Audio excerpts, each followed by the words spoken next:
sport then which is at the Olympics to one which would love to be. 500,000 people play it in the UK every week, and Britain now has the top 2 players in the world. But still, squash isn't an Olympic sport. Therefore, its big tournament of the year is the British Open, which starts on Monday at the O2. Now, the main reason it's deemed that it's missed out on the Olympics and the big money in the past is that it hasn't been seen as a great spectator or TV sport. But that seems to be changing, as I found out as I went to meet the world number 1 and 2.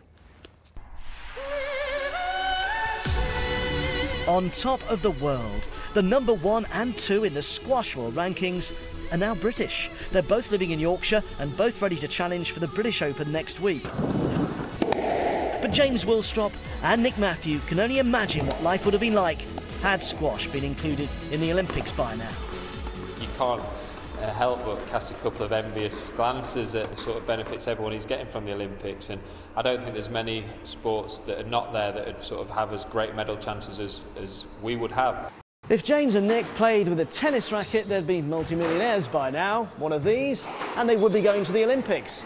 In the past, having a squash racket has been a bit of a hindrance. However, times are changing. Yes, squash has been transformed in the last few years by glass-sided courts, giving the audience a view from multiple angles, and a revolution in the way it's televised, making it much more up close and personal. It's just massively improved. It looks good. You can see the ball. You can get a feel for how hard the players are working as we strive for this Olympic recognition. That Stigma of squash not being a good televisual sport is no longer applied. You know, I think really shows the speed and dynamic nature of the sport, which is what we were perhaps lacking before. It looked easy a little bit on TV, and we can sort of vouch for the fact it's anything but, and the TV puts that across now. But just to really make their point, they wanted to show me, as I was lamb to the slaughter. Oh, sorry.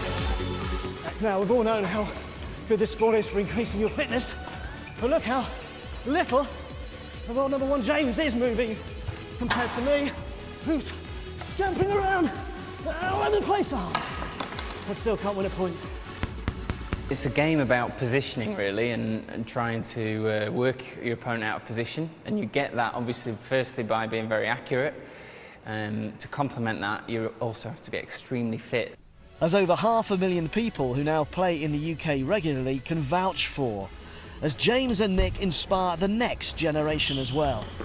Squash is like the only sport in the world where we've got the top 6 English players in the world, in the top 12 in the world. It's great. James has deserved to have it right now and to hold it. I'm a couple of years older than James, so if I don't get it back pretty soon, then my chance might have gone. So I'm chomping at his ankles, literally. And by the end of our session, I also got to see a lot of James and Nick's ankles. And after